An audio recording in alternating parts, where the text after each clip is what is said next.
കോഴിക്കോട്ടെ real estate വ്യാപാരി മാമി എന്ന മുഹമ്മദ് ആട്ടൂരിന്റെ തിരോധാനം അന്വേഷിക്കാൻ ക്രൈംബ്രാഞ്ചിന്റെ പ്രത്യേക സംഘം. സംസ്ഥാന പോലീസ് മേധാവിയുടെ നിർദ്ദേശപ്രകാരം അന്വേഷണത്തിന് പ്രത്യേക സംഘത്തെ രൂപീകരിച്ചു.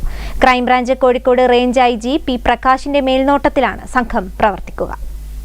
കോഴിക്കോട്ടെ റിയൽ എസ്റ്റേറ്റ് വ്യാപാരി മാമി എന്ന മുഹമ്മദ് ആട്ടൂരിന്റെ തിരോധാനം അന്വേഷിക്കാൻ ക്രൈംബ്രാഞ്ചിന്റെ പ്രത്യേക സംഘത്തിന് രൂപം നൽകി. പ്രത്യേക അന്വേഷണ സംഘം രൂപീകരിക്കാൻ ക്രൈംബ്രാഞ്ച് ADGPക്ക് സംസ്ഥാന പോലീസ് മേധാവി നിർദ്ദേശം നൽകിയിരുന്നു.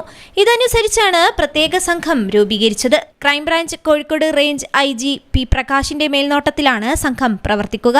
കോഴിക്കോട് ക്രൈംബ്രാഞ്ച് DYSP പ്രേമനാണ് അന്വേഷണ ഉദ്യോഗസ്ഥൻ. കോഴിക്കോട്, വയനാട് ക്രൈംബ്രാഞ്ച് യൂണിറ്റുകളിലെ ഡിറ്റക്റ്റീവ് ഇൻസ്പെക്ടർമാരായ ഷാരോൺ CS, രതീഷ് കുമാർ, അഭിലാഷ്, സിബി തോമസ് എന്നിവരെ കൂടാതെ കോഴിക്കോട് ക്രൈംബ്രാഞ്ച് SP-യും സംഘത്തിലുണ്ടാകും. സംഭവവുമായി ബന്ധപ്പെട്ട് നടക്കാവ് പോലീസ് സ്റ്റേഷനിൽ രജിസ്റ്റർ ചെയ്ത കേസ് ക്രൈംബ്രാഞ്ചിന് കൈമാറി. ക്രൈംബ്രാഞ്ച് ADGP H വെങ്കിടേഷാണ് പ്രത്യേക അന്വേഷണ സംഘത്തിന് രൂപം നൽകി ഉത്തരവ് പുറപ്പെടുവിച്ചത്. മാമിയുടെ തിരോധാനത്തിൽ ADGP MR അജിത് കുമാറിനെ ആരോപണ നിഴലിൽ നിർത്തി PV അൻവർ MLA രംഗത്ത് വന്നിരുന്നു. പിന്നാലെ കേസിൽ CBI അന്വേഷണം ആവശ്യപ്പെട്ട് മാമിയുടെ കുടുംബം ഹൈക്കോടതിയിൽ ഹർജിയും നൽകി. ഈ ഹർജി കോടതി പരിഗണിക്കാനിരിക്കെയാണ് പ്രത്യേക ക്രൈംബ്രാഞ്ച് സംഘം രൂപീകരിച്ചത്. 2023 ഓഗസ്റ്റ് 22-നാണ് മുഹമ്മദ് ആട്ടൂർ എന്ന മാമിയെ കാണാതാകുന്നത്.